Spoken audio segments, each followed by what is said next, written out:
बहुत समय पहले की बात है। एक छोटे से गांव में एक परिवार रहता था। उसमें एक माँ और उसके पिताजी रहते थे। उनका एक बेटा भी था जिसका नाम कार्तिक था। कार्तिक अपने माँ बाप का बहुत ही ध्यान रखता था। वह उनकी हर बात मानता था। वह अपने माँ बाप का हर काम करता था। वह कभी भी अपने माँ बाप की कोई भी बात नहीं टालता था।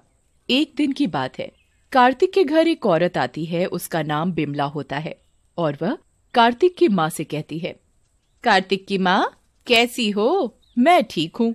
और तुम बताओ, कैसे आना हुआ?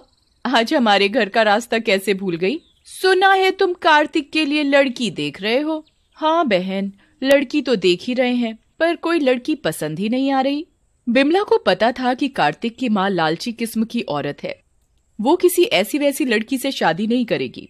तभी बिमला कार्तिक की माँ से कहती है, एक लड़की है तो उसका नाम चंदा है।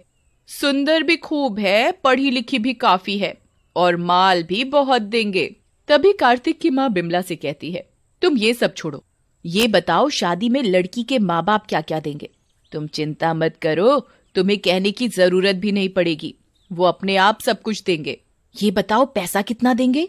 अरे, लड़की के माँ बाप बहुत पैसे वाले हैं, वो बहुत सारा पैसा देंगे। तो ठीक है, मैं कार्तिक की शादी चंदा से करने को तैयार हूँ।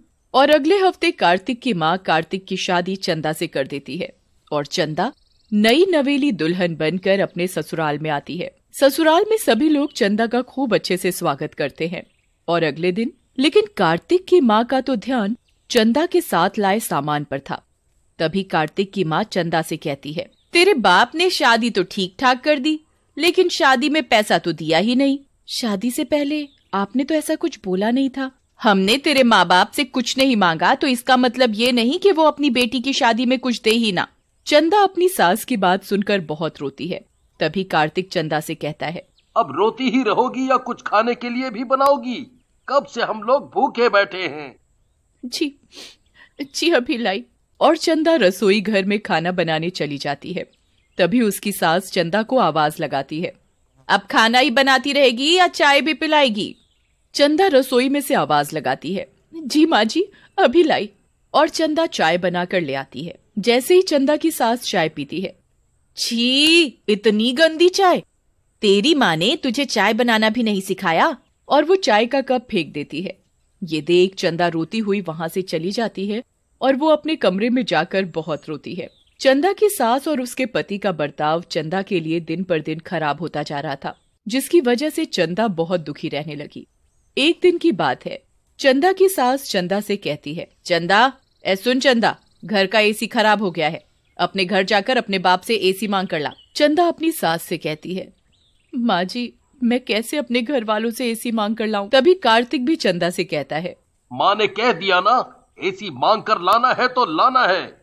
लेकिन मेरे घर वालों ने तो शादी में पहले ही सब कुछ दे दिया था। दिया था तो अब दूसरा एसी चाहिए। कार्तिक और अपनी सास की बात सुनकर चंदा बहुत रोती है और वो अपने घर वालों से जाकर एसी मांग कर लाती है। और चंदा की सास एसी देखकर फूली नहीं समाती और कहती है, मैंने कहा था ना, दे देंगे एसी। चंदा अपनी सास की बात सुनकर कुछ नहीं बोलती और रसोई में काम करने चली जाती है। चंदा रसोई में काम करते करते रोती रहती है। तभी कार्तिक कहता है, माँ, मैं किसी काम से बाहर जा रहा हूँ, आने में थोड़ा लेट हो जाएगा। ये कहकर कार्तिक अपने काम से बाहर चला जाता है और रात को लौटकर वो गुस्से में चंदा को आवाज लगाता है, चंदा, ओ चंदा, कहाँ मर गई? जी मुझसे पहले ही इतना कुछ मंगवा लिया है, अब मैं उन लोगों से कुछ भी नहीं मांग कर लाऊंगी। चंदा की बात सुनकर चंदा की सास और उसका पति उसे बहुत ले आए। माँ जी, जितना उनके बस का है वो अपनी तरफ से आपको पैसे और गिफ्ट देने की ज्यादा से ज्यादा कोशिश करते हैं। मुझसे जबान लड़ाती है, पर माँ जी वो कहाँ से ला कर देंगे? उनकी हालत तो पहले से ही खराब चल रही है, उनके पास अब देने को कुछ नहीं बचा। मुझे कुछ नहीं पता,